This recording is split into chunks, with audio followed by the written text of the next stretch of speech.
Janasena executive మీటింగ్కి విశాఖపట్నంకి విచ్చేసిన మంత్రివర్గ సహచరులకి, గౌరవ మంత్రివర్గ సహచరులకి, పార్లమెంట్ సభ్యులకి, శాసనసభ్యులకి, పార్టీ కార్యవర్గం, పార్టీ వైస్ ప్రెసిడెంట్, అలాగే తెలంగాణ రాష్ట్రం నుంచి వచ్చిన కార్యవర్గానికి పేరు పేరున, అలాగే పొలిటికల్ అఫైర్స్ కమిటీ సభ్యులకి, జనరల్ సెక్రటరీస్కి, స్టేట్ సెక్రటరీస్కి, స్టేట్ జాయింట్ సెక్రటరీస్కి, డిస్ట్రిక్ట్ ప్రెసిడెంట్స్కి, city presidents, corporation chairmans, DCMS chairmans, cell చైర్మన్స్కి, అఫీషియల్ స్పోక్స్ పర్సన్స్కి, జీవీఎంసీ కార్పొరేటర్స్కి, వీర మహిళా రీజనల్ కమిటీకి, స్పెషల్ ఇన్వైటీస్ వైసీపీ నుంచి, మిగతా పార్టీల నుంచి వచ్చేసిన మాజీ వైసీపీ నాయకులందరికీ మనస్ఫూర్తిగా మీ అందరికీ రోజున జనసేన ఎగ్జిక్యూటివ్ కమిటీకి ఫస్ట్ టైం మీరు వస్తాను కాబట్టి మనస్ఫూర్తిగా మా అందరి తరపున మిమ్మల్ని సంపూర్తిగా మిమ్మల్ని ఆహ్వానిస్తాము. ఎప్పుడు కూడా మేము ఎలా ఉంటుంది అనేది మీకు భాగస్వామ్యంలో మీరు పాలు పంచుకోవాలి. ముఖ్య ఉద్దేశం మీకు కూడా వీఆర్ ఇన్క్లూజివ్. మేము కూర్చోబెట్టి ఎవరో రాకూడదు అనేది కాకుండా మేమందరం ఇన్క్లూజివ్ విధి విధానాలు మీరు ఫస్ట్ టైం విట్నెస్ చేస్తారనేది మనస్ఫూర్తిగా మీరు అర్థం చేసుకుంటారని మిమ్మల్ని ప్రత్యేకంగా ప్రత్యేక ఆహ్వానితులుగా మిమ్మల్ని పిలవడం జరిగింది. గౌరవ శాసనసభ్యులు, పార్లమెంట్ సభ్యులు అందరితో మాట్లాడుతున్నప్పుడు వారికి నేను ప్రస్తావించింది జనసేన ఎలా ప్రారంభమైంది, ఏ విధంగా ప్రారంభమైంది అని చెప్పే క్రమంలో చాలా అనుభవాలని పంచుకున్నాను. ఒక పొలిటికల్ పార్టీ ప్రారంభించటం ఈ సమయంలో చాలా కష్టసాధ్యం. ముఖ్యంగా మీలాంటి అనుభవజ్ఞులు గత కాలంలో గత 2-3 దశాబ్దాలుగా చాలా అనుభవం ఉన్నవాళ్ళు, పార్టీలతోటి దగ్గరగా నడిపిన వాళ్ళు, చూసిన వాళ్ళు. అలాంటిది జనసేన పార్టీ ఎలా నడపగలిగాం, from no seat to 1 seat, from 1 seat to 100% strike rate, ఇది ఎలా రాగలిగాం? ఓకే, మనం ఏదో అనుకుంటాం కాదు, but it is discussed and highlighted in the parliament. Janasena విజయం భారతదేశపు రాజకీయ చరిత్రలో ఒక బలమైన పాఠం అది. పొద్దున కూడా మాట్లాడుతూ ఒక మాట అన్నాను, ఎనీ ప్రాంతీయ పార్టీ పెడితే, ఏ ప్రాంతీయ పార్టీ పెట్టినా దాని వెనక మూలాలు ఏముంటాయంటే, మా ప్రాంతానికి అన్యాయం జరుగుతోంది, లేదు అంటే కొన్ని కులాల పరంగా మేము వివక్షకు గురవుతున్నాం అని చెప్పి కులాలని కొన్ని సమీకరణలతో కొన్ని పార్టీలు పెడతారు, డిఫరెంట్ ఐడియాలజీస్ తోటి.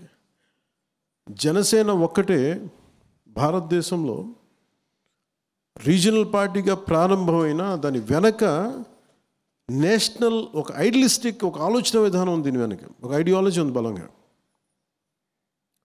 మార్నింగ్ మేము చెప్తా ఉంటే నేను ఈ 7 ప్రిన్సిపల్స్ ఇవన్నీ మాట్లాడదాం, చూసేవాళ్ళు చాలా తేలిగ్గా ఉంటుంది ఏముంటుందని. అది కాచి వడపోసిన సారం అది. ప్రపంచ కార్మికులారా ఏకం కండి అని ఒక మాట మాట్లాడితే చూడడానికి ఒక ఏకవాక్యంగా ఉంటుంది, కానీ దాని లోపలికి వెళ్ళే కొద్ది కొన్ని వేల పేజీలు మదనం ఉంటుంది. అలాగే జనసేన పెట్టిన 7 సిద్ధాంతాలు వెనక చాలా స్పష్టంగా, చాలా క్లియర్గా మేము ఆలోచించిన విధానం ఉంది. దీనికి మూలాలు ఒకటి, నేను జనరేషన్ ఎక్స్ నేను అర్థం చేసుకునేవాడిని. నేను వాళ్ళ 80sలో పుట్టిన జనరేషన్, వాళ్ళ తాలూకు భావాలు, వాళ్ళ తాలూకు మనోభావాలు అర్థం చేసుకొని 2008లో అప్పుడు రాజకీయ ప్రస్థానాన్ని ప్రారంభించినప్పుడు జెండాలు పట్టుకున్న కుర్రవాళ్ళు వాళ్ళందరూ ఇక్కడే ఉన్నారు. కొంతమంది తెలంగాణ నుంచి ఉన్నారు, కొంతమంది ఆంధ్ర నుంచి ఉన్నారు. వాళ్ళ మనోభావాలకి నేను ఎలా మాట్లాడుతూ, వాళ్ళకి కొంత ఐడియాలజీ ఉంది, కొంత ఎదగాలి నాయకత్వంలో ఉంది, కానీ ఏం చేయాలో తెలియదు. ఆవేశం అయితే ఉంది. ఆవేశానికి నేను ఒక రూపకల్పన చేశాను. ఎందుకంటే భావాన్ని కులంతో కట్టిపడేయటం కొద్ది రోజులు కట్టిపడేయగలం, మతంతో కొద్ది రోజులు, ప్రాంతంతో కొద్ది రోజులు, కానీ ఒక బలమైన ఐడియాలజీ కనుక పట్టుకుంటే ఆ భావంతో కట్టిపెడతాం. డబ్బులతోటి మనకంటే డబ్బున్న వాళ్ళు చాలామంది ఉన్నారు ఇక్కడ. 1000 కోట్లు ఉన్నవాడు రాజకీయ పార్టీని ప్రారంభించలేడు. డబ్బున్నంత మాత్రాన్ని పార్టీని నడపలేరు, పేరున్నంత మాత్రాన్ని పార్టీని నడపలేరు. మరి ఏది నడుపుద్ది పార్టీని అంటే, you have to have very committed ideology. ఏదో పుస్తకాలు రాసేస్తే సరిపోదు. పుస్తకాలు రాసేస్తే సరిపోదు. కూర్చొని చాలామంది మేధావులు పుస్తకాలు రాశారు, కానీ నువ్వు నువ్వు ప్రతిపాదించిన సిద్ధాంతాన్ని నువ్వు బతకగలిగితే, బతకడమే కాదు దాని సత్ఫలితాలు రాజకీయంగా చూపించగలిగితే అది చాలామందికి అది ఒక ప్రేరణ అవుతుంది. మేము ప్రారంభించింది అది ఒక 15 సంవత్సరాల క్రితం మేము ప్రారంభించినప్పుడు దాంట్లో చాలామంది యూత్ వింగ్తో, అప్పుడు రాజకీయ యూత్ వింగ్తో స్టార్ట్ చేసినప్పుడు ఏవైతే భావజాలాలు ఉన్నాయో ఆ టైంలో మాట్లాడుకున్నవన్నీ దానిని ఒక ఫ్రేమ్వర్క్లో చేసి 7 సిద్ధాంతాలు ప్రతిపాదించినప్పుడు వీడికి ఐడియాలజీ తెలియదన్నారు. నేను మాట్లాడుతున్న చాలా ఇంటిగ్రేటెడ్ ఐడియాలజీ. ఒక కంపెనీ నడపలేనప్పుడు 5-6 కంపెనీలు కలుస్తాయి, అమాల్గమేషన్. లేదంటే కార్పొరేట్స్ విలీనం అవుతాయి.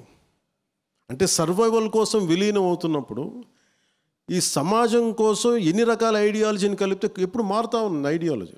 మార్పు నిరంతరం, కానీ వచ్చే మార్పు అది మరింత ప్రగతి బాట వైపు ఉందా లేదంటే పురోగతి అధోగతి అని చూసుకోవాలి మనం. సో మార్పు అనేది అనివార్యం, కానీ మార్పు ముందుకు వెళ్తుందా వెనక్కి వెళ్తుందా అని చూసుకుంటే నేను అనుకున్నది ఇది ఎసెన్షియల్లీ పాలిటిక్స్. కులం మీద నన్ను నడపలేం. ఉదాహరణకి తెలంగాణ రాష్ట్ర సమితి అని ప్రారంభమై కూడా ఒక స్థాయికి వచ్చే గది భారతీయ రాష్ట్ర సమితి చేయాలనుకున్నారు. ఎందుకంటే ఆ వాదానికి ఒక పరిమితి కాలం ఉంది. తర్వాత దాన్ని ఆ పార్టీ వ్యవస్థాపకులు దాన్ని భారతీయ రాష్ట్ర సమితి కింద మార్చుకున్నారు.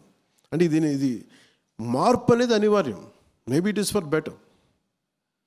దీన్ని అలా చూడాలి, అంతేగాని దాన్ని తప్పు పట్టడాలు ఇవే ఉండవు. ఒకరోజు ఇది అనుకున్నాను, ఇంకో రోజు అనుకున్నాను. నేను అట్లా అనుకోలే. ప్రారంభించినప్పుడే ఐఎమ్ వెరీ క్లియర్, ఈ 7 మాట్లాడాలి, ఈ 7 చుట్టే తిప్పుతాం.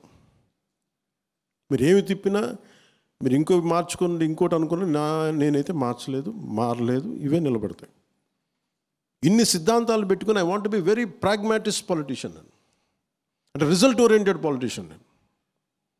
నేను కూర్చోబెట్టి చాలా ఐడియలిస్టిక్గా నేను కూర్చోబెట్టి ఖద్దరు బట్టలు వేసుకుంటాను, నేను కూర్చోబెట్టి నిరాహార దీక్షలు చేసి నిరసనలు తెలిపి అక్కడితో ఆపే. కొన్నిసార్లు పోరాటాలు చేయాల్సి వస్తాయి, కొన్నిసార్లు నిరసనలు చేయాల్సి వస్తాయి, కొన్నిసార్లు కొట్లాడాల్సి వస్తాయి, కొన్నిసార్లు అవసరమైతే చెప్పు చూపించాల్సి వస్తాయి పరిస్థితులను బట్టి. అంతేగాని అన్నిటికీ పిడికి బియ్యంకి ఒకటే మంత్రం ఉండదు. That's the purpose of very ideology చాలా బ్రాడ్గా పెట్టాను. ఇది కొంతమంది కన్ఫ్యూజింగ్గా ఉంటుంది. కానీ ఈరోజు మీరు చూస్తే ముఖ్యంగా ఎగ్జిక్యూటివ్ కమిటీ మెంబర్స్ అందరికీ నా మేజర్గా విజయం వచ్చింది, కూటమి ప్రభుత్వం వచ్చింది. అందరి ఆలోచన ఏముందంటే ఇప్పుడు మనం ఏం చేసుకుందాం, పదవులు రాలేదు, ఇవి రాలేదంటే నాకు ఏ పదవి ఉందని నేను ఉన్నాను 15 సంవత్సరాలు. ఏ పదవి ఎవరిస్తారు చెప్పండి? నా పర్సనల్ లైఫ్ పోయింది, నా వ్యక్తిగత జీవితం నాకు లేదు. నేను కష్టపడి సినిమాలు చేద్దాం, నా మీద కేసులు వేస్తారు. ఒక పొలిటికల్ లీడర్ ఎలా బతకాలి? నాకేం కంపెనీస్ లేవు, పత్రికా కంపెనీస్ లేవు, నాకు పబ్లికేషన్స్ లేవు, సిమెంట్ ఫ్యాక్టరీస్ లేవు. కొన్ని లేదు, మనం ఏదైనా కూర్చొని ఆల్రెడీ ఒక భారతీయ జనతా పార్టీ లాంటి ఒక పెద్ద బలమైన పార్టీలో ఉంటే నేను కూర్చోబెట్టి నేను ఒక కద్దరు లాల్చి పైజం వేసుకుని నేను సంచి పెట్టుకుని తిరగడం సిద్ధమే. కానీ మన అలాంటి పార్టీ కాదు మనది. అన్నీ నేనే అవ్వాల్సి వచ్చింది. సైద్ధాంతిక బలం నేనే ఇవ్వాలి, పార్టీని నడపాల్సిన ఆర్థిక బలం నేనే ఇవ్వాలి, మళ్ళీ దీనికి కావాల్సిన పోరాట బలం ముందు నేనుండే నడిపించాలి. అంటే 3 అంచెల పోరాటం చేస్తే కానీ పార్టీని 15 సంవత్సరాలు ముందుకు నడపలేకపోయాను. నిలబడ్డాం కాబట్టి దీనికి ప్రేరణ తీసుకొని చాలామంది వచ్చారు. యువత, కొంతమంది ఆడపడుచులు వచ్చారు, యువత వచ్చారు. పోరాటం స్ఫూర్తి జనసేన. పొద్దున్న కొండతల రామకృష్ణ గారు మాట్లాడుతూ కలిసినప్పుడు ఒకటే మాట అన్నారు, నేను పోరాటం, నాకు మీ ఫైటింగ్ స్పిరిట్ ఇష్టం, ఎందుకు నేను అలా వచ్చాను ఉత్తరాంధ్ర పోరాటం నాకు అందుకు. ఎందుకంటే ఆయన ఒక సీట్, నేను ఆయన ఏ విధంగా కన్విన్స్ చేయగలను చెప్పండి పార్టీలోకి రమ్మని చెప్పి. ఎందుకంటే నేను ఎవరిని ఎందుకు పిలవనంటే మీరు నన్ను అర్థం చేసుకుని ఇష్టపడి వస్తే మనం చేసే ప్రయాణం వేరుంటుంది. మనోహర్ సార్కి కూడా అదే చెప్పాను, పెద్దలు మనోహర్ గారికి కూడా. ఆయన నన్ను 2 సంవత్సరాలు పరీక్షించారు. నేను ఉట్టే రాలేదు. ఆయన ఒక ఎస్టాబ్లిష్డ్ కాంగ్రెస్ పార్టీ నుంచి వచ్చిన ఆయన ఎందుకు నమ్మాలంటాను నేను? వీడికి అమెచ్యూరిష్గా ఉంటుందేమో, కూర్చోబెట్టి ఇలా అలా అనుకుంటారు అందరు. తప్పేం కాదు అది. నేనేం చేసుకోవాలి? I said I will prove you. I said I have proven my self, I have proven my commitment. ఆయన 4 గోడల మధ్య ఎంత కమిట్మెంట్గా చెప్పానో అదే 4 గోడల మధ్య ఆ రోజున మనకి బోర్డర్లో ఆపేస్తే అదే కమిట్మెంట్ ఆ రోజు చూపించాను. ఆ రోజున 4 గోడల మధ్య ఆయనతో మాట్లాడా. మీకు తెలుసు, మనకి బాలినేని గారు లాంటి వాళ్ళు తెలుసు ఎంత హార్డ్ కోర్ ప్రభుత్వం అది. సొంత మనుషులనే వాళ్ళు ఉండేవాళ్ళు లేదు. అలాంటప్పుడు బయట వాళ్ళని ఎక్కడ ఉండేస్తారు? ఒక హార్డ్ కోర్ ఈరోజు మన ఆయన జైల్లో వెళ్ళి బయటకు వచ్చిన ఇంటెలిజెన్స్ ఐజీ హార్డ్ కోర్ వ్యక్తి ఆయన. పర్సనల్ నాకు ఆయన తెలుసు ఒకప్పుడు. ఈరోజు ఇదే వైజాగ్లో మమ్మల్ని ఎలా ఆపారు మీరు చూశారు, చాలామంది గుర్తుండి ఉంటుంది. ప్రభుత్వంలోకి వచ్చి రాగానే నాకు పదవి రాలేదంటే అసలు ఈ ఎలక్షన్లు మీరు అంటే అందరికీ ఇదే అడుగుతున్నాం. మనం అసలు ఎలక్షన్స్ ఇలా చేయలే. ఇది అందరికీ అప్లై, ఒక జనసేనకి కదా, ఇంక్లూడింగ్ టీడీపీ, ఇంక్లూడింగ్ బీజేపీతో కూడా అప్లై అవుతుంది. ఇది జనసేన, ఇది కూటమి ప్రభుత్వం, కూటమి ఏర్పడలా. ఏమి జరుగుండేదని ఒక పాసిబుల్ సినారియోస్ మీరు ఊహించుకోండి. ఏదైనా జరుగుండొచ్చు. ఇండిపెండెంట్గా వచ్చి ఉండొచ్చు, రాకపోయి ఉండొచ్చు, లేదంటే తిరిగి వైసీపీ వచ్చి ఉండొచ్చు. ఏది అంటే దీనికి ఎన్ నెంబర్ ఆఫ్ పాసిబిలిటీస్ ఉన్నాయి. కానీ చాలా స్థిరమైన ఆలోచన విధానంతో దీన్ని ఆలోచన చేసాం, ముందుకు తీసుకెళ్ళాం. అంటే ఏది మనం నేర్చుకోవాల్సింది ముఖ్యంగా నేను రేపు చెప్పదలుచుకుంది కూడా క్యాడర్ కానీ అందరికి కూడా, గెలుపుకి అందరూ ఉంటారు, ఓటమికి ఎవరు ఓన్ చేసుకోరు, అందరూ వదిలేస్తారు. నేను కష్టాల్లో ఓటమిలో నిలబడతాను తప్ప నేను సుఖాలను ఎప్పుడు కనిపించింది, ఎప్పుడు విజయాలు ఎప్పుడు కనిపించింది. విశాఖపట్నం 2018 పోరాట యాత్ర అప్పుడు అబ్బాయి సతీష్ ఇక్కడే ఉన్నాను, శివ శంకర్ గౌడ్ ఉన్నాను. మీకు ఎంత ఇచ్చాను శంకర్ ఆ రోజు? మీకు ఎంత? 13 లక్షలు ఇచ్చాను కదా నీకు బడ్జెట్. నా దగ్గర ఉన్నది 13 లక్షలు. నేను చెప్పాను ముందు కూర్చొని పోరాట యాత్ర చేసేద్దాం, ఎవరు ఏది పెడితే తిందాం అంతే, లేదా రోడ్డు మీద కూర్చొని పడుకుందాం, లేదా 10,000 తీసుకొని ఎక్కడో సత్రాల్లో పడుకుందాం, లేదు రోడ్డు మీద పడుకుందాం. ఇంత పిచ్చితో వచ్చాం. అని ఇది ఎందుకు చెప్తున్నానంటే మీకు తర్వాత ఒకళ్ళు కదిలారు, కొంత డొనేషన్స్ ఇచ్చారు, కొంతమంది జీతాలు. ఒక టీచరు ఒక రోజువారీ శ్రామికుడు 150 రూపాయలు నాకు పంపిస్తాడు, పని చేసి పంపిస్తాడు. ఒక స్కూల్ టీచరు తనకు వచ్చే నెల జీతంలో ఆ పెన్షన్ని కూర్చోబెట్టి ఇలా పంపిస్తాడు. మొన్నటికి ఎవరో ఒక పోలీస్ ఆఫీసర్ చనిపోతే మొత్తం పెన్షన్ డబ్బుని ఆయన నన్ను కలవలేకపోయారంటే అందుకని కూర్చోబెట్టి నాకు పంపించారు. This is how we run the party apart from my own funds. Manohar గారు మాట్లాడుతుంటే ఒక ఫంక్షన్ చేయాలని డబ్బులు లేవు, ఇంకోటి లేవంటే అసలు ఇదివరకు ఏం డబ్బులు ఉన్నాయి? మనం ఇలా హోటల్లో కాకపోతే ఇంకో చోట కలుస్తాం, రోడ్డు మీద కలుస్తాం. జనసేనకు ఆఫీస్ అవసరం లేదు, 10 మంది కలిసిన చోటే జనసేన ఆఫీస్ అంతే. దీని డబ్బులతో పని లేదు అసలు. డబ్బులు, కాఫీలు, టీలు గాజు గ్లాసులు తాగుతాం. గాజు గ్లాసులు లేకపోతే కూర్చొని చేతితో కూర్చొని అందరం ఒకటి కాఫీని అందరం 1/4 చేసుకొని తాగుతాం, ఒకటి చాయ్ని. సో దీనికి పని లేదు. దీనికి నేను డబ్బుకి సంబంధమే లేదు. Politics it's commitment. Bharatiya Janata పార్టీని చూసి మనం చాలా నేర్చుకోవాలి, వాళ్ళ ప్రోటోకాల్స్ కానీ. ఎందుకంటే అది నేను ఎందుకు అంత ఆశపడినంటే పార్టీ పెట్టినప్పుడు పెద్దలందరికీ కూడా నా ప్రత్యేకం చెప్తున్నాను. చాలామంది 2018లో వచ్చారు, ఈ పార్టీ రాదని కొంచెం మళ్ళీ వైసీపీకి వెళ్ళిపోయారు, రాదని చెప్పి మళ్ళీ వచ్చాను. నాకు ఫైన్, నాకు అదేం, ఎందుకంటే ఒక అభద్రతా భావం ఉంటుంది. మనకి ఏమవుద్ది పార్టీలో అనేది. నేను ఎందుకు నమ్మాను జనసేన క్రియాశీల కార్యకర్తలను కానీ, జన సైనికుల్ని కానీ, వీరమహిళని కానీ అంటే చావు బతుకు నీతోనే అన్న. ఆ పిచ్చి జనసేనలో ఉంది కాబట్టి 100% స్ట్రైక్ రేట్ కొట్టాను. మీరు ఉన్నారని చెప్పి, వీళ్ళందరూ ఉన్నారని చెప్పి నేను పోరాటం చేయగలిగాను. లేదా నాకు ఆ శక్తి ఎక్కడి నుంచి వస్తుంది? లేదంటే ఒంటరి పోరాటం చేసి చాలామంది రకరకాలుగా చనిపోయారు పోరాటాలు, నేను అట్లా చనిపోయానేమో. రిజల్ట్ ఓరియంటెడ్ కాదు. నేనేంటంటే ఈ పోరాటం వెనక ఒక రిజల్ట్ చూపించకపోతే ఒక నిష్ప్రయోజనమైన ఆలోచన విధానం వచ్చేస్తుందని చెప్పి నా ఉద్దేశం.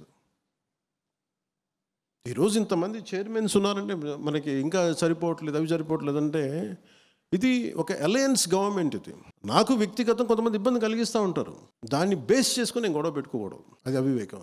ఒకసారి మా బ్రదర్కి మేము కొన్ని ఇవ్వాలనుకుంటాం, కొన్ని ఇవ్వలేం, దాన్ని బేస్ చేసుకొని కూర్చోబెట్టి గొడవలు పెట్టుకోం, దాన్ని బేస్ చేసుకొని కొన్ని బయటికి రాలేం, అలా కుదరదు అట్లా. ఎందుకంటే మనందరి కమిట్మెంట్ మేము ప్రామిస్ చేసినప్పుడు జనం ఎందుకు ఇవ్వాలి? 164 సీట్స్ ఎందుకు ఇవ్వాలి? ఏ బేసిస్లో 21 ఎంపీస్ 164 సీట్స్? దేనికంటే వాళ్ళు నమ్మారు. వీళ్ళందరూ కూర్చొని ఒక కష్టపడతారు. వాళ్ళు నిజంగా చెప్తాను, ప్రజలకున్నంత అవగాహన మన కేడర్లో కొంత కొరబడింది, నాయకత్వంలో కొంత కొరబడింది. వాళ్ళు ఇంకా బ్రాడ్ మైండెడ్తో ఉన్నారు. వాళ్ళు అడుగుతుంది ఏంటంటే మీ టైం మిమ్మల్ని అడుగుతారు, మా బాధ విను, మా కష్టం విను. ఎంత నా ఉదాహరణకి చాలాసార్లు ఎడ్యుకేషన్ శాఖ గురించి వస్తాయి, వేరే శాఖల గురించి నా దగ్గరికి వస్తుంటే నేనేమింటానంటే, అమ్మ నా శాఖ కాదు కానీ నేను వింటానంటే, అన్న నాకు తెలుసు, మా సమస్య వినన్నా చాలు. మనం వినటానికి కూడా ఓపిక లేదు. మనల్ని ఎవరన్నా ఎందుకు ఆపుతారు చెప్పండి? మన నియోజకవర్గాల్లో మనం పని చేసుకుంటూ వెళ్తే మనల్ని ఎవరు ఆపగలరు? వాటాలు కావాలంటేనే గొడవలు అవుతాయి తప్ప పని చేయాలనుకుంటే గొడవలు రావు. నేనేం పెట్టుకున్నా, నేను వచ్చింది, నేను నిజంగా నాకు డబ్బులే కావాలంటే మన సినిమాలు ఉన్నాయి, మనం చెప్తా ఉన్నాను. I lead a very luxurious life if I would be in cinema. I can lead an excellent life. ఎండ పడకుండా నీడ పట్టున సన్నిహితో ఒక ఆయన చెప్తూ ఉంటారు, నువ్వు డేట్స్ ఇస్తే మేమే ఒక కథ అనుకొని, నువ్వు నీకు గొడుగు పట్టుకోవడానికి ఒకళ్ళు, షార్ట్లో పడితే నీకేం దెబ్బ తగిలితే కట్టడానికి ఇంకో ఫిజియోథెరపిస్ట్, ఇంతమందిని పెట్టుకొని మేమే కథ ఆలోచించుకొని మేమే కష్టపడి నువ్వు వచ్చి జస్ట్ 4 యాక్టింగ్ చేస్తే చనిపోద్ది, నీ డబ్బులు ఇస్తాం. అలాంటిది నువ్వు ఇవన్నీ వదిలేసి నువ్వు వెళ్ళి కూర్చొని రోడ్ల మీద కూర్చుంటా, వాళ్ళతో పడతావు వీళ్ళతో పెడతావు, ఏంటి నీకు కర్మ అండి? ఇది నా దేశం అంటే నాకు పిచ్చి అండి, ఇది నా మ్యాడ్నెస్.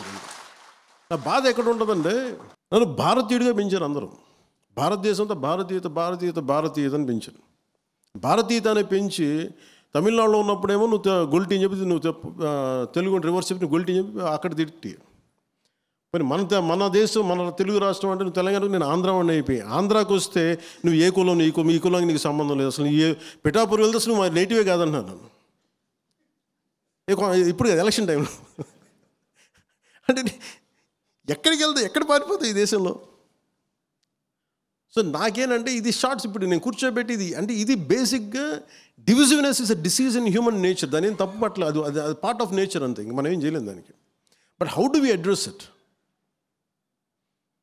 నా దగ్గరికి 100 ఇంటెలిజెన్స్ రిపోర్ట్స్ వస్తూ ఉంటాయి, ఎవరు ఏం చేస్తున్నారు ఏంటి అనేది. నేను ఇట్లా వాక్య చూస్తూ ఉన్నాను, ఒక్కొక్కళ్ళు ఏం చేస్తారు, ఇంత చేస్తారు, అవును ఇట్లా జరుగుతుంది, ఇలా జరుగుతుంది.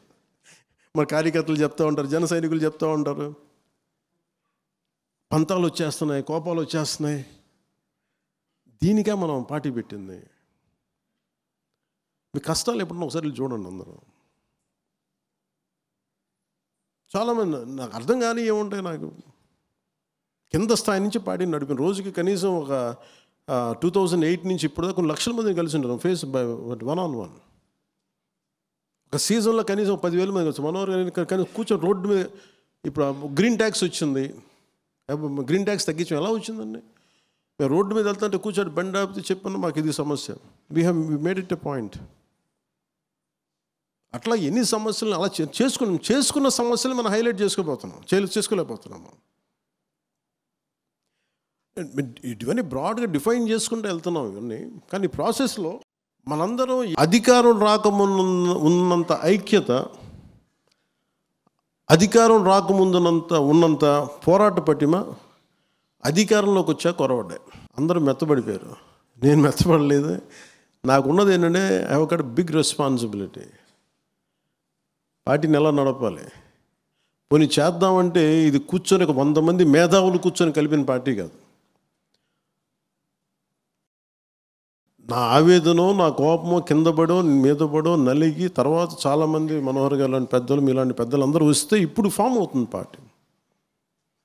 ఇప్పుడు నేను ఏం కోరుకున్నానంటే, అధికారం రాకముందు ఉన్నంత బలం అధికారం వచ్చిన తర్వాత ఎవరి కాలం ఇట్లా లూజ్గా అయిపోయాం, వదులుగా ఉన్నారు అందరూ. It's a time to come back. పదవి లేకపోతే ఏమి చచ్చిపోతామంటే. నేను ఆర్ఎస్ఎస్ కార్యకర్తలను చూస్తాను, కొంతమంది బీజేపీలో వాళ్ళు ప్రధాన కార్యదర్శులుగా చేస్తుంటారు. ఒక ఖద్దరు చొక్కా, చేతికో సంచి, వాళ్ళ పని ఏంటంటే పార్టీ కోసం పనిచేయడం అంతా. వాళ్ళు దేశం కోసం పనిచేసే సంస్థ ఆర్ఎస్ఎస్ అయితే దాని wing, political wing is BJP. దానికోసం వాళ్ళ నుంచి వచ్చే ఒక వ్యవస్థ. వాళ్ళు చూస్తాం, మీరు ఎక్కడ ఉంటారని అడిగితే మేము హోటల్స్లో ఏముండండి, మాకు ఎవరు ఏ హోటల్స్ ఏమరు, మా కార్యకర్తల ఇళ్ళలో మేము ఉండం. We take it forward. They're madly committed about their ideology. ఐడియాలజీతో ఎంతమంది ఏకీపించదు, దట్స్ ఎ డిఫరెంట్ స్టోరీ. కానీ మనం నేర్చుకోవాల్సింది అది. రాగానే ఎలక్షన్ టైంలో హడావుడి నాకేంటంటే I'm very clear, this party will go on, very very clear. ఎవరు ఎటు వెళ్ళినా కానీ ఈ పార్టీతో ముందుకెళ్తాం. నాకు క్యాడర్ క్షేమం చాలా ఇంపార్టెంట్ నాకు, ఎందుకంటే జన సైనికులు వీరమహిళ లేకుండా పార్టీ లేదు. కానీ ఇది పదవులకు సంబంధం లేదు, అది నేను చెప్తాను. మనోహర్ గారికి ఏ పదవి ఉందండి అసలు? ఆయన దాన్ని తిట్లు ఇంకెవరు తినలేదు ఈ మధ్యగా మా పార్టీలు ప్రత్యేకంగా. ఏమి చేసినా అది ఆయన పాపాలు పైరులాగే. ఇప్పుడు ఇంకొంతమంది భరిస్తున్నారు. ఇప్పుడు విశాఖ ఉక్కు ఆంధ్రుల హక్కు. ఏ ఆంధ్రుల హక్కు అంటే ఉమ్మడి ఆంధ్రప్రదేశ్ హక్కు ఇది. అంటే ఎందుకు చెప్తున్నానంటే, ఈ పోలీస్ కాల్పులో చనిపోయిన వాళ్ళలో తెలంగాణ జగిత్యాలకు చెందిన సాయిరాం ఏదో ఉందండి, జగిత్యాలంది. అంటే ఇది విశాఖ ఉక్కు ఆంధ్రుల హక్కు. It's not just about Andhra, ఇది ఎంటైర్ తెలుగు ప్రైడ్, ఒక ఉమ్మడి ఆంధ్రుల హక్కు ఇది. అలాంటిది ప్రైవేటైజేషన్ జరుగుతున్నప్పుడు ఇది నేను 2 సందర్భాలు, మన కోన తాతారావు గారు ఎక్కడున్నారు, కోన తాతారావు గారు ఉన్నారు, మీటింగ్ పెట్టాం. తర్వాత అధికారంలోకి వచ్చిన తర్వాత మళ్ళీ మొన్న కూడా మనం మాట్లాడాం. ఇది ఇంకా ప్రైవేటైజేషన్ ఆపక ముందు గత ప్రభుత్వాన్ని నడిపిన వాళ్ళ అధినాయకత్వం తెలుసు అప్పుడు ముఖ్యమంత్రికి. విభజన సమయంలో విడిపోవడానికి ఒప్పుకోవట్లేదని ప్లే కార్డు పట్టుకోవడం ఎలా పట్టుకున్నారంటే అప్పుడు టీవీలో చూపించారు. దొంగచాటుగా సోనియా గాంధీ గారు చూడకుండా, ఆవిడ కనుపంట పడకుండా, ఆవిడ కళ్ళలో పడకుండా తిప్పారు ఆయన. మీరు ఆ విజువల్ ఉంటుంది చూడండి. అంటే ఇది ఎందుకు చెప్తున్నానంటే, మీరు ఇక్కడ ఎన్నైనా మాట్లాడతారు, ఇక్కడ వెళ్ళి పొడి చేస్తాం, చంపేస్తాం, ఇది చేసేస్తాం, మెడల్ ఉంచి తీసుకొస్తాం, అలా ఇక్కడేం జరగదు. అక్కడ ఢిల్లీ అది కుదరదు అట్లా. ఇక్కడ ఎన్నైనా మాట్లాడచ్చు. వీళ్ళు కథలు అక్కడ చెప్తారు ఇట్లా. సో ఇలాంటి వ్యక్తి స్టీల్ ప్లాంట్ 151 సీట్లు వచ్చిన వ్యక్తి స్టీల్ ప్లాంట్ని ప్రైవేటైజ్ చేస్తారంటే ఏం చేయలేదు వాళ్ళు. ఏమీ చేయకపోగా వచ్చి కార్మిక నాయకులతో ఏం మాట్లాడారంటే, స్టీల్ ప్లాంట్ కార్మిక నాయకులతోటి మీరు వదిలేసుకుని మీకు ఇండివిజువల్ ప్లాట్స్ చేసేస్తాను, మీకు కొంత ప్లాట్లు ఇచ్చేస్తాను, మీకు ఇన్ని కోట్లు వస్తాయంటే చాలామంది కార్మిక సంఘాల నాయకులు ఇది ఒప్పేస్తున్నారు. కొంతమంది, నేను ఇది మొన్న క్రాస్ చెక్ చేసుకున్నాను, మళ్ళీ మన ఆఫీసులో నేను పదవి తీసుకున్న తర్వాత మాట్లాడినప్పుడు అది మేము చేయలేదని కొంతమంది చేశారు, బట్ కొంతమంది చేశారు. అంటే ఎప్పుడు దీంట్లో సమస్య ఎక్కడ ఉంది స్టీల్ ప్లాంట్కి? ఎప్పుడు అంటే, ఒకటి ఉత్పాదకత లేకుండా పెట్టుబడి 1000 కోట్లు 10,000 కోట్లు పెట్టుబడి పెట్టి పీనట్స్ నుంచి వస్తుంటే ఖచ్చితంగా నష్టం, అది ఎప్పటికైనా సరే. కానీ అది ప్రత్యేకమైన స్థితిలో ఉంది. ఇది చాలా ఉద్యమాలు చేసి సంపాదించుకుంది, ప్రాణాలు పోగొట్టి సంపాదించుకుంది. నేను ఢిల్లీకి వెళ్ళినప్పుడు ఇక్కడ ప్రైవేటైజేషన్ జరుగుతుంది అనుకున్నప్పుడు కార్మిక సంఘాల నాయకులు నేను ఏమడిగానంటే ఆ రోజున, అప్పటికి ఇంకా బీజేపీతో మన ఇంకా అలయన్స్ కూడా ఫుల్గా ఫామ్ అవ్వాల, టాక్ స్టేజ్లో ఉంది. అలాంటి సమయంలో నేను ఏం చెప్పానంటే, వెళ్ళి అంటే మీకు తెలుసు, మీకు ఈ దేశంలో ఎవరన్నా సరే అమిత్ షా గారితో ఎవరితో గొడవ పెట్టుకుంటారండి. వీళ్ళు అమిత్ షా గారికి ఖచ్చితంగా అభిప్రాయం చెప్పండి. ఎందుకు అభిప్రాయం చెప్పలేరంటే, ఆయన భయపెడతారని కాదు. ఆయన అడిగే ప్రశ్న వీళ్ళ దగ్గర సమాధానం ఉండదు. వాళ్ళు ఏం కూర్చోబెట్టి భయపెట్టడం వాళ్ళు బెదిరించడం ఏం చేయరు. ఆయన మీరు నేషనల్ లీడర్షిప్ ఎప్పుడు చాలా క్లియర్గా ఉంటుంది, గుర్తుపెట్టుకోండి.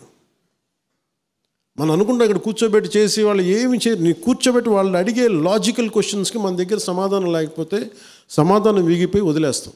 వాళ్ళ దగ్గర సమాధానం ఉంది, ఇంత నష్టవశం లాజికల్గా ఉంది.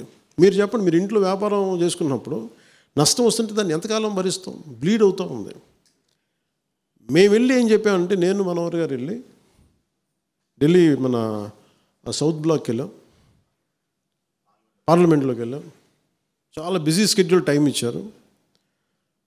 వెళ్ళి ఏం చెప్పారంటే, సార్ ఇది ఆంధ్రప్రదేశ్ మిగతా ఫ్యాక్టరీస్ని ఇప్పుడు అలా నిజంగా భారతీయ జనతా పార్టీయే, నరేంద్ర మోదీ గారి నాయకత్వంలో ఉన్న భారతీయ జనతా పార్టీ కానీ, అమిత్ షా గారు ఉన్న నాయకత్వంలో ఉన్న భారతీయ జనతా పార్టీ కానీ నిజంగా అది మొండిగా ఎవరి మాట వినరు అనుకుంటే, మరి డ్రెడ్జింగ్ కార్పొరేషన్ ఆఫ్ ఇండియాని ప్రైవేటీకరణ ఆపేశారు 2017-18లో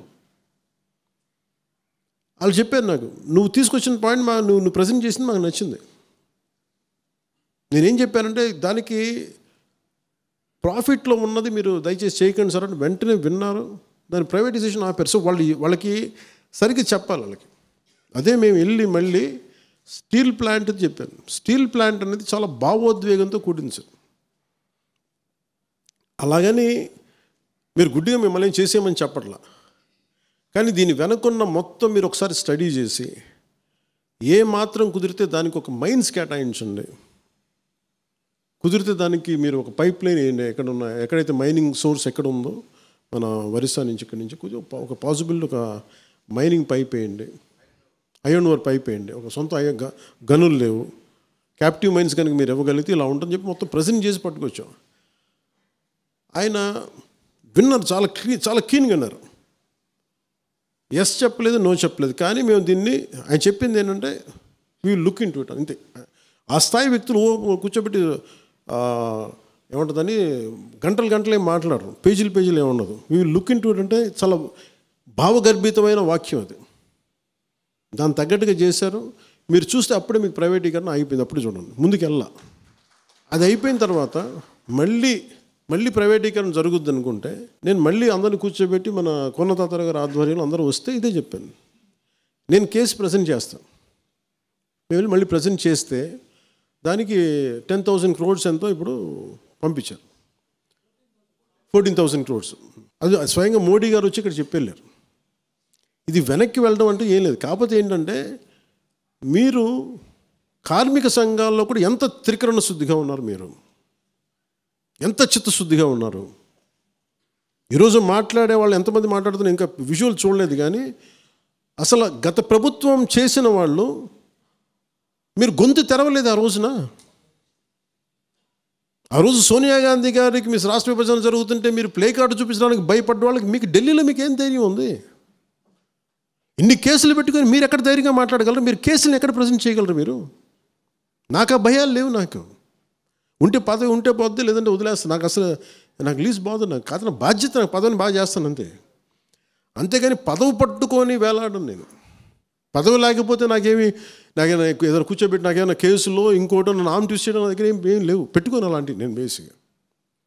అందుకే నేను చాలా ధైర్యంగా మాట్లాడితే చాలా కరెక్ట్ సరిగ్గా చెప్తాను విషయాన్ని. దానికి తగ్గట్టుగా వాళ్ళు చూశారు, 14,000 కోట్లు రిలీజ్ చేశారు. కొంతమంది కార్మికులు వాళ్ళు ఇష్టం లేక వాళ్ళు వెళ్ళిపోతున్నారు. దానికి మనం ఏం చేస్తాం? ఇప్పుడు ఎవరో ఒకళ్ళు వాలంటరీ రిటైర్మెంట్ తీసుకుంటారు, నేను ఏది ఆపుద్ది? గన్ పాయింట్లో పెడతాం ఎవరన్నా? చాలామంది వాలంటరీ రిటైర్మెంట్ తీసుకొని చాలామంది ఉద్యోగాలు వదిలేస్తారు. సో దీన్ని వీళ్ళు గొడవ చేస్తున్నారనే దాన్ని మీరు 100% ఒకటి బయటికి చాలా బలంగా చెప్పండి. ఇంక్లూడింగ్ మన సభ్యులందరూ, మన ఎమ్మెల్యేలు కానీ, ఎమ్మెల్సీలు కానీ, ఎంపీలు కానీ మీరు చాలా బలంగా మాట్లాడాలి. మీరు మాట్లాడకపోతే ఏమవుతుంది? ఒకసారి కొన్ని విషయాలు మీరు కొన్ని పెద్ద విషయాలు అందరూ కలిసి మాట్లాడాలి. It will come from the party directive. మీరు అందరూ కలిసి ఏ స్థాయిలో ఇది మాట్లాడటం అలవాటు చేసుకోండి. అందరూ 1 year నుంచి సైలెంట్గా ఉన్నాం. మీరు సైలెంట్గా ఉన్నాం ఎందుకంటే మీరు యువర్ ఎలక్టెడ్ రిప్రజెంటేటివ్. చాలామందికి లేని మీకు ఒక పొజిషన్ మీకు ఇచ్చారు, and you have to represent their aspirations. మీరు గొంతు మాట్లాడాలి. అందుకే మీకు ప్రాపర్ డైరెక్టివ్ ఉంటుంది. మనకి political affairs committee under the leadership of Manohar garu ఇది వస్తుంది. మీరు బలంగా మాట్లాడండి. It will come from the entire executive committee from PSC. నేను సార్తో చెప్తాను, ఖచ్చితంగా మీకు వస్తే ఏ విషయాల మీద మాట్లాడాలి. అలాగే పాప సుగాలి ప్రీతి ఇష్యూ,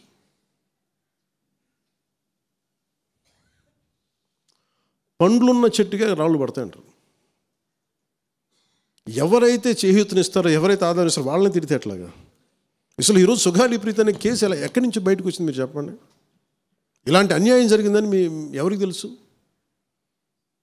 ఈ రోజున గత ప్రభుత్వం 2019, 2024లో ఒక ప్రభుత్వం మీద, అప్పుడు ముఖ్యమంత్రి మీద మాట్లాడటానికి అసలు ఎవరికైనా ధైర్యం ఉందా? ఒక ముఖ్యమంత్రిని ఒక మాజీ ముఖ్యమంత్రిని ఆ టైంలో అరెస్ట్ చేస్తే రావడానికి ఎవరు లేరు రోడ్ల మీద. అలాంటి పరిస్థితుల్లో ఓడిపోయి 2 చోట్ల ఓడిపోయి ఉన్న ఒక ఎమ్మెల్యే వాళ్ళ పార్టీకి వెళ్ళిపోతే ఏ మానసిక స్థైర్యం, ఏ ధైర్యం, ఏది ఉంటుంది చెప్పండి ఎవరికైనా? మరి అలాంటి సమయంలో నేను ఒక తల్లి పడ్డ వేదన తీసుకున్నా. నాకే సరదానా 2 లక్షల మంది జనం మధ్యలో నడుచుకుంటూ వెళ్ళి ఆ సమస్యను హైలైట్ చేసి వాళ్ళు సిబిఐకి ఇచ్చారు. సిబిఐకి ఇస్తే మనకి ఇంటర్నల్ పేపర్ వర్క్ మనకి ఎలా తెలుస్తుంది? ఇంటర్నల్ పేపర్ వర్క్ వాళ్ళు ఇస్తే వాళ్ళు ఏంటంటే జీవో రిలీజ్ చేశారు. మా దగ్గర నుంచి వెళ్ళింది కానీ ఎక్కడికి వెళ్ళాలో అక్కడి నుంచి ప్రొసీడ్ చేయాలి, అక్కడ ఆపేశారు. హోంశాఖ నుంచి వెళ్ళింది సెక్రటేరియట్లో ఎక్కడో నెక్స్ట్ ఫైల్ ఢిల్లీకి వెళ్ళాల్సిన అక్కడ ఆపేశారు. మేము హోంమంత్రికి మేము సిబిఐకి పంపిస్తున్నాం, పంపించేసాం అంటే లెటర్ చేశారు, లాక్ చేసి లాకర్లో పెట్టారు. ఇది జరిగింది. ఈ ప్రాసెస్లో ఏం చేశారు, వాళ్ళకి ఈ కేసు కొంచెం సెన్సిటివ్ కేసు కాబట్టి మీకు చెప్తాను. సుగాలి ప్రీతి, నేను ఎందుకు కొంచెం సున్నితంగా మాట్లాడాలి ఈ విషయం ఏదంటే, మీకు ఒక అన్యాయం జరిగినప్పుడు, ఎవరికైనా ఒక అన్యాయం జరిగినప్పుడు మనం ఏం చేస్తామంటే, నాకు ఆ వ్యక్తికి శిక్ష పడాలి, ఇంకింతే ఉండాలి. వాళ్ళు ఏం చెప్తున్నారంటే, ఎవరైతే ఈ వెనకున్నారో, మరి గవర్నమెంట్ ద్వారా వచ్చారు, గత ప్రభుత్వం ఎలా వచ్చారో, వాళ్ళు ఏం చేశారంటే, మనం పెట్టిన ఒత్తిడి, ఆ రోజు 2 లక్షల మంది మనం జనంతో తీసుకెళ్ళి అది నేషన్ వైడ్ ఇష్యూ అయ్యేటప్పటికి వాళ్ళు చేసింది ఏంటంటే, మనం చేసిన పోరాటం వల్లే ఎస్సీ ఎస్టీ అట్రాసిటీ కేసు బాధితులకు చట్ట ప్రకారం ఇచ్చే ప్రయోజనాలు, పరిహారాలు వారి కుటుంబానికి దక్కాయి. కర్నూలు రూరల్ మండలం దిన్నెదేవరపాడులో 5 ఎకరాల వ్యవసాయ భూమిని కేటాయింపబడింది. ఆ గ్రామం కర్నూలు నగరానికి 9 కిలోమీటర్ల దూరంలో ఉంది. ఈ రోజున మార్కెట్ వాల్యూ కనీసం ఎకరాకి అది వాళ్ళు చెప్పడం మీరు క్రాస్ చెక్ చేసుకుని 2 కోట్ల వరకు ఉంటుందని చెప్తా ఉన్నారు. వీరి కుటుంబానికి కర్నూలు కార్పొరేషన్లో కల్లూరు వద్ద 5 సెంట్ల ఇంటి స్థలాన్ని కేటాయింపు చేసిన ప్రభుత్వం. సెంటు 10 లక్షల నుంచి 15 లక్షల వరకు ఉంటుంది. పాప ఇద్దరి తల్లిదండ్రులకి రెవెన్యూ శాఖలో జూనియర్ అసిస్టెంట్గా ఉద్యోగం ఇవ్వడం అయింది. ఇది కాకుండా ఇవి మన పోరాటం వల్ల ఒత్తిడి పెట్టడంలో వచ్చినాయి.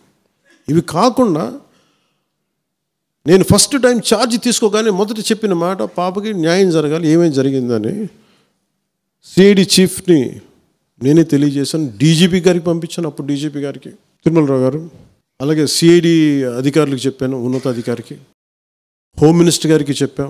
ఇవన్నీ చెప్తే పోలీసు సిఐడి వాళ్ళు చెప్పింది ఏంటంటే, అసలు అప్పట్లోనే ఎవరైతే దీని వెనక కుట్ర వెనక ఉంది ఇవన్నీ చెప్తున్నారో ఏ డిఎన్ఏ తారుమారు చేశారు. ఎలా తారుమారు చేసి ఉండాలి? ఈ ఒత్తిడిలో వీళ్ళకి భూములు అవి ఇవి ఇచ్చేసి, మరి ఏం చెప్పారు నాకు తెలియదు కానీ వాళ్ళు, నాకు తెలిసి వాళ్ళు ఈరోజు పోలీసు చెప్తుంది ఏంటంటే, సాక్ష్యాలు వీళ్ళు చెప్తున్న వ్యక్తుల మీద వాళ్ళ డిఎన్ఏకి దీనికి మ్యాచ్ కావట్లేదు. ఇది వాస్తవం. కోర్ట్స్ ఏం చేస్తాయి, పోలీసు ఏం చేస్తారు, దీన్ని కూర్చోబెట్టి, ఎందుకు చెప్తున్నానంటే, ఇది వివేకానంద రెడ్డి గారిని చంపేశారని తెలుసు అందరికీ. ఎవరైతే చేస్తున్న నిందితులు ఉన్నారో వాళ్ళు ఒక్కొక్కరుగా చంపేస్తున్నారు వాళ్ళని. మరీ గత 5 సంవత్సరాల్లో ఇట్స్ ఎ క్లాసిక్ కేసెస్ ఇవి. ఈ ప్రక్షాళనకే పూనుకున్నాం మనం.